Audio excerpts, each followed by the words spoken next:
think that's finally recognition dawning that the people who have been concerned about this for years weren't just making it up. This is a real problem. Yes. And the numbers are staggering.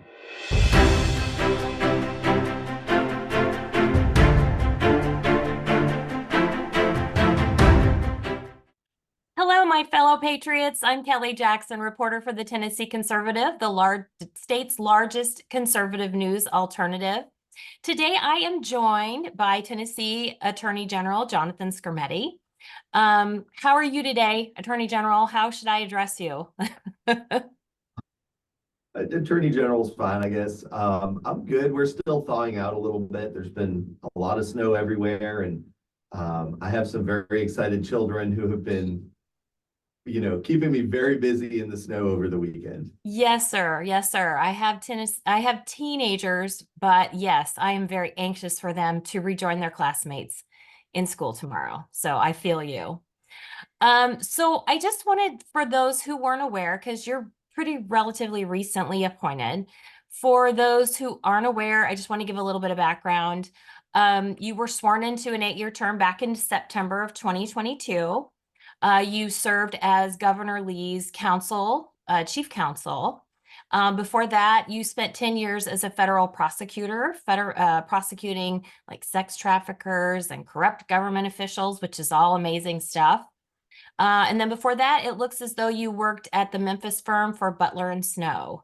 Did I miss anything key there? I spent a little time at the Attorney General's office before I went over to the governor too, which was helpful for getting stuff quickly Yes. when I came over. Yes. Yes. Wonderful. Okay. So thank you so much for joining us today. And I know we only have a short period of time and we've already had some technical difficulties. So let's go ahead and get into it. The first question that I had is some of the recent suits that you've been engaged in on behalf of the state of Tennessee and some of those wins, specifically referring to the recent win in the Fifth Circuit and the federal government mandates on things like dishwashers and gas stoves. Of course, that's been all over the news. We've seen the memes, come and take it, that kind of thing. It looks like about 11 states total participated. So can you sort of explain what sort of mandates they were attempting to impose and some of the detail about the outcome, why the court held in favor of the states? Sure. So that particular case dealt with washing machines and dishwashers. We're seeing efforts to regulate every possible appliance in the home. And we're at various stages of pushing back against all sorts of those different mandates. But the one that went to the Fifth Circuit was just dishwashers and washing machines. It was the Department of Energy trying to make them more water efficient and power efficient. The problem was there was evidence that doing that ended up making people use more water and more power because the devices didn't work. And we've all seen it. You get this super efficient dishwasher and your dishes are dirty. You have to pre-wash, you have to run the cycle twice, the cycles take longer. It's really stupid. Yeah. And the government was mandating these ineffective machines. And so, on behalf of our consumers, we didn't want them to pay more to get a crummier dishwasher or crummier washing machine. I too am a consumer and I want a washing machine that works. I want a dishwasher that works. Yes. Yes. No, I 100% agree. We just bought a brand new refrigerator this weekend because we've had ours about 10 years and it just stopped working. And I remember a day when you used to be able to buy an appliance and it lasted 20, 25 years. And the EPA has done a good job in removing the ability of manufacturers to produce a product that can be repaired in such a way where they make it last longer. So yes, that agency has caused a lot of trouble in that way for people. So I guess the other question that I did have too was regarding the lawsuit that you have engaged in with Facebook, or as we all know, Meta. I was hoping to get an update on that lawsuit, and can you kind of briefly explain the premise of how that suit is going, what the foundations of it are, and the route that we're taking against this huge tech giant? Sure. So, the basis of the case is, we have consumer protection laws. They say you can't put out a product that hurts people. You can't put out a product that's causing harm without warning people about those harms. And Meta over the years has been misleading people about the harms, and it's designed a product that it knows is hurting kids. So, I mean, we've got internal conversations. They're in the unredacted complaint that was just unsealed, where there are people inside the company at high levels who recognize that the way they designed the Facebook platform, or I'm sorry, the Instagram platform is Yeah. actively hurting kids, and they're looking at the dopamine production effects. So they're looking into how brains work Yeah. and creating a device that's going to manipulate that. And they know that it's doing so to the detriment of their young users. And we just want them to stop. This isn't a cash grab. I don't want to micromanage the company. I can't run a big tech company. If I could, I'd have a much nicer car. But the law says you can't put out a product that's hurting people, and especially when it's kids. Yeah. They're deliberately going after kids in a way that's having a profound impact on an entire generation.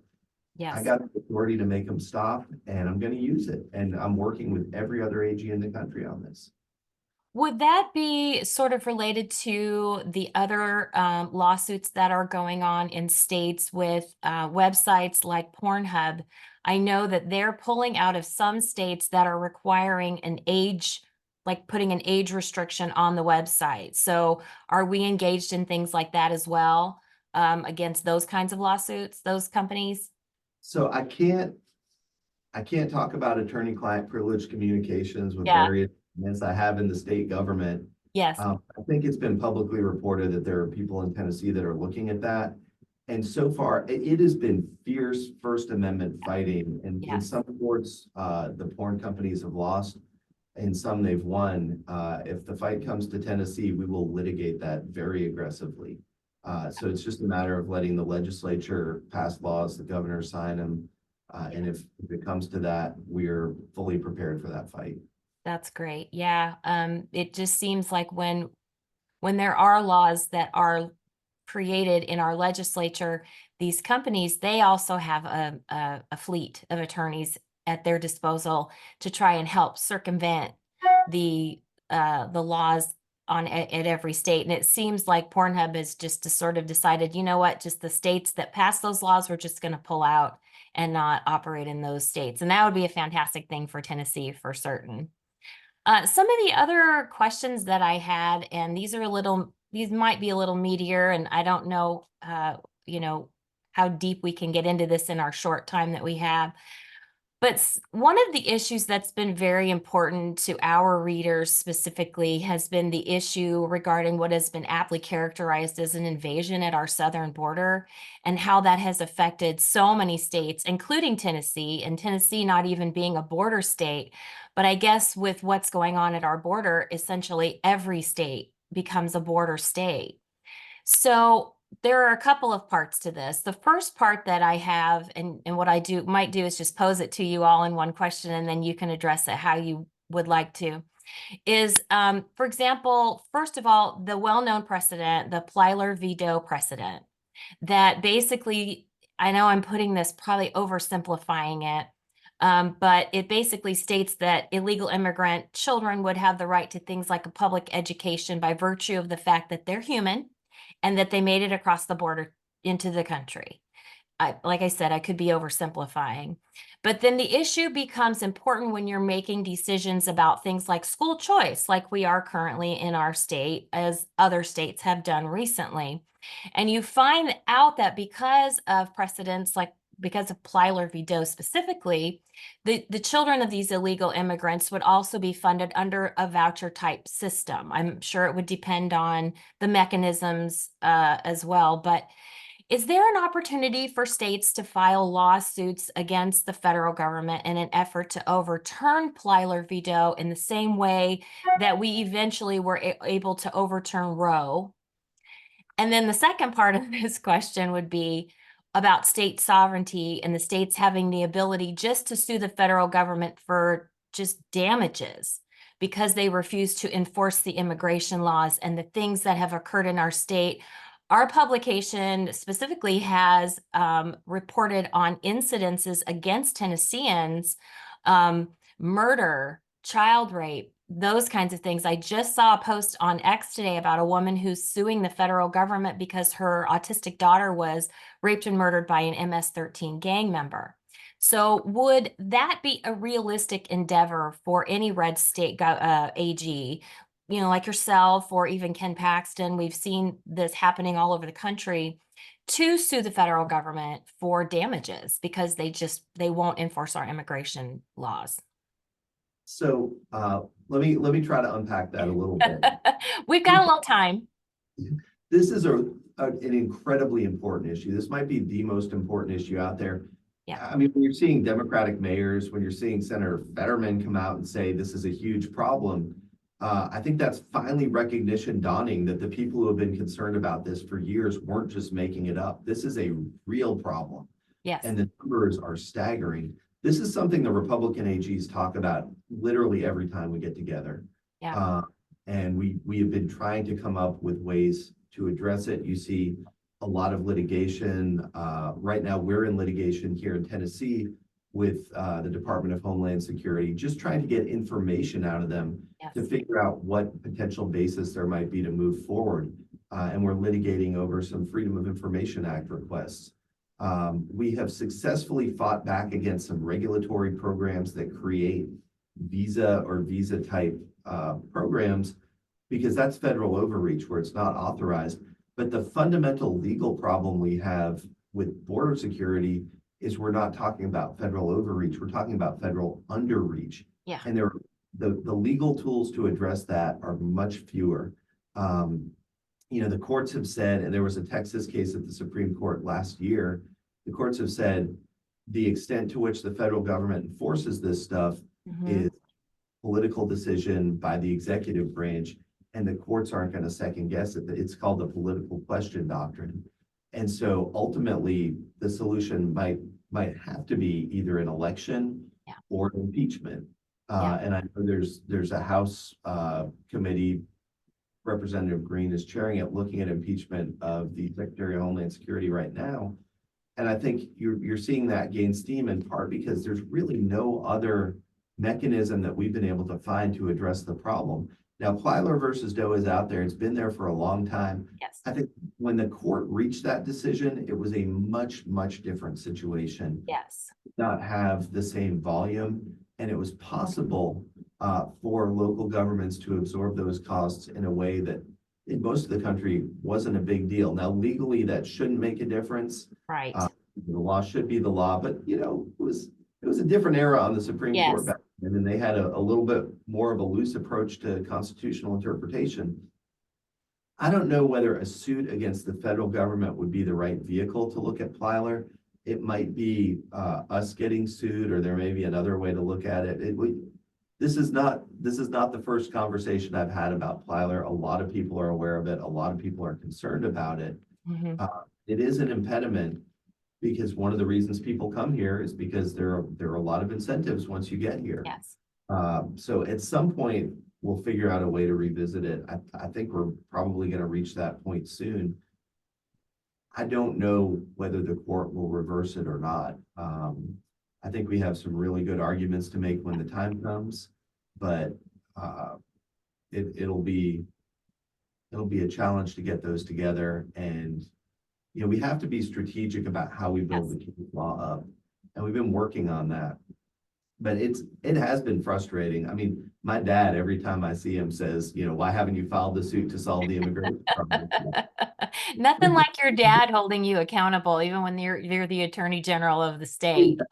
He has very strong opinions. So we're looking really hard at these issues, and I understand how frustrated everybody is. Yes. This may be a situation where at the end of the day, elections have consequences, and that might be the only solution, but we're certainly not giving up on trying to figure out every possible mechanism we can.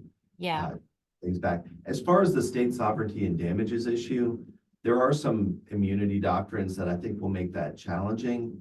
But I recognize it is costing a fortune to deal with the federal government's abdication of border security. Yes. It is putting a huge strain on the state. It is creating a lot of risks for the state. It's creating risks for the people that they're busing in here. Yes. We know that DHS is sending people to Tennessee, That's one of the things that we're trying really hard to find out is who are they sending? When are they sending them? Right. What program is authorizing sending them? Right. Because you hear about these buses popping up in random little places and dropping people off. Well, if those people are, the kind of vulnerable, innocent people that we hear are coming across the border, I recognize that's not everybody coming across the border. Dropping them off somewhere where they don't speak the language, they don't know where they are, that's creating additional law enforcement Yes. problems for the state because you've got these new vulnerable people to protect. So, I mean, it's just a huge resource drain. So I'm well aware of how frustrated everybody is, and Yeah. to the extent that it reassures, and we're all really frustrated too. Every Republican AG is looking very hard at these issues, and all of us are brainstorming, trying to figure out what hooks we might have Yeah. to push back. So would it be more useful then as in Roe, or even you go way back to Brown v. Board of Education, where there was a lawsuit filed, on behalf of one little girl, on behalf of one person, like the family initiates a lawsuit, and then it works its way up through the system versus an AG just going directly after the federal government? Would that be more helpful for state entities to then sort of co-opt that and take that all the way up? It might, or I mean, I think probably the most likely scenario, and this is just me guessing, this is not legal advice or anything. But the most likely scenario would be if there's a school district that is just overwhelmed, they can't provide the services and they get sued. That would be the vehicle for getting the case up. Because if we went in and sued, it would have to be looking for a declaratory judgment, most likely. And I don't know how receptive the court would be to that. Okay. But I mean, it's one way or another, it's coming because the resource limitations are so stark. Yes.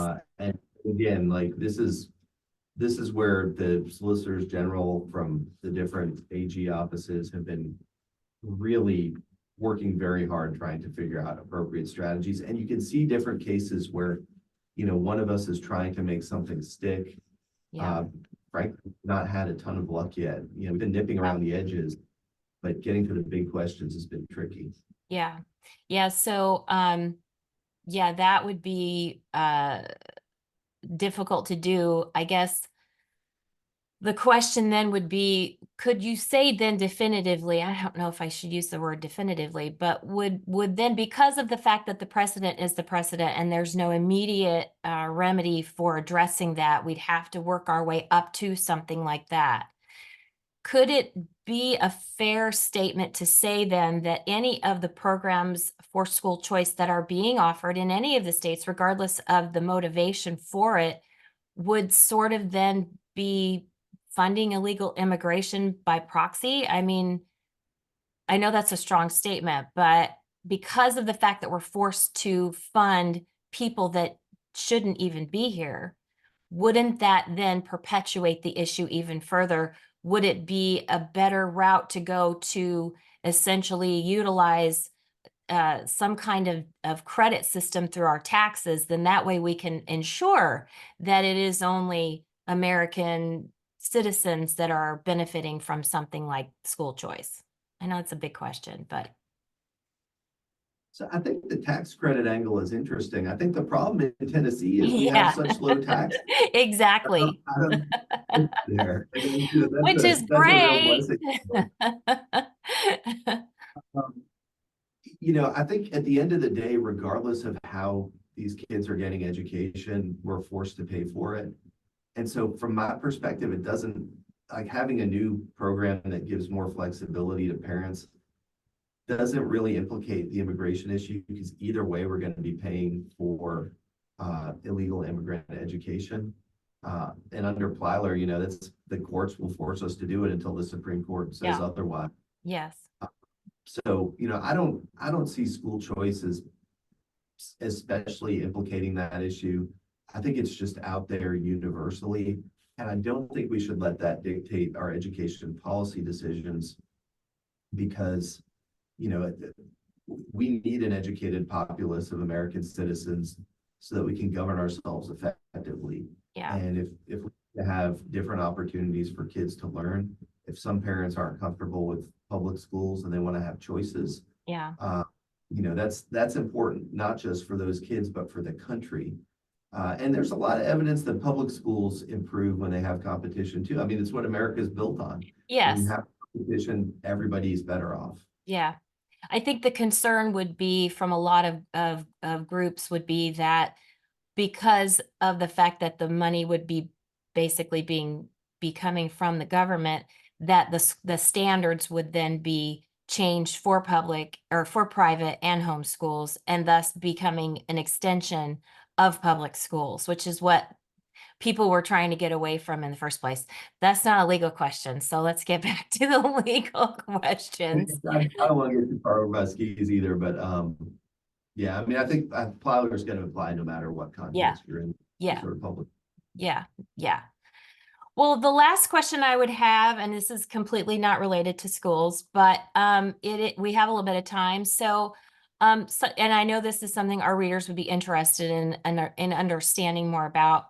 Um, Considering in the last handful of years, the federal government attempted to use OSHA as a means to impose COVID mandates and, regarding vaccines and masks, there is some concern about an upcoming rule change to the language for these inspection teams that would go in and inspect businesses, churches, what have you. The current language states the representatives authorized by employees shall be an employees of the employer. The expansion would, in the language by the Biden administration, would be the representatives authorized by employees may be an employee of the employer or a third party. So I guess the question people have is, who would these third parties be? How do we know? What is that expansion in the rules? What would that look like? And would it enable opposing organizations to be included on these inspection teams? Why or why not? So I've heard a little bit about this. I know people are looking at it. I'm not super up to speed on this particular issue, but I do know the trends that we've seen from the administration, and I hope it's clear, from my record that I'm not shy about suing federal government for overreach. Yeah. We would have to see what the statute authorized. And if they're making big changes to policy through regulation, which is something that's happened repeatedly in the last couple of years, the Constitution doesn't allow for that. Decisions have to be made by the people's representatives who are accountable to people. And so if this is a way of trying to backdoor in some new mandate for I don't know if hostile is the right word, but adversarial organization and look. There are legal bases sometimes for regulations to be made, and it's an important part of the law. To people know how the agencies are going to enforce. But if it's a big policy change, typically that's a non-delegation issue, and we're going to have a problem with that. So I have had some outreach from a few people who have mentioned this, and I believe there are some other folks looking at it. And that's one of the things we have a lot of issues with federal overreach these days. And a lot of tag teaming in the AG community where each of us has a relatively small office. I mean, we're blessed with one of the bigger Republican AG offices here in Tennessee. But there's a lot of ground to cover. And so there are times with an issue that is important, and we'll sign on, but there's somebody else who's doing a lot of the work. And conversely, there's times when we're leading the charge. You know what they say about those bureaucracies? They're the fourth branch of government. I had an undergrad class that was all about that, and I kept looking at the Constitution, and Article 4 didn't mention anything about another branch of government. No, I think it would be beneficial for us as a country to shrink it or eliminate it altogether for the most part, because we don't need unelected bureaucrats making decisions for us. We've elected our Congress people and our senators to do that for us. And fortunately for us here in Tennessee, a lot of those decisions have been really good ones for us as a state. It's just unfortunate that the White House is so hostile against, red states and its citizens. So, And the one thing I want to emphasize too is we have a state government that's very responsive to the people. And the constitutional structure is designed for the states to do a lot of the work of governing. There are things that the federal government has to do, like yeah, border security.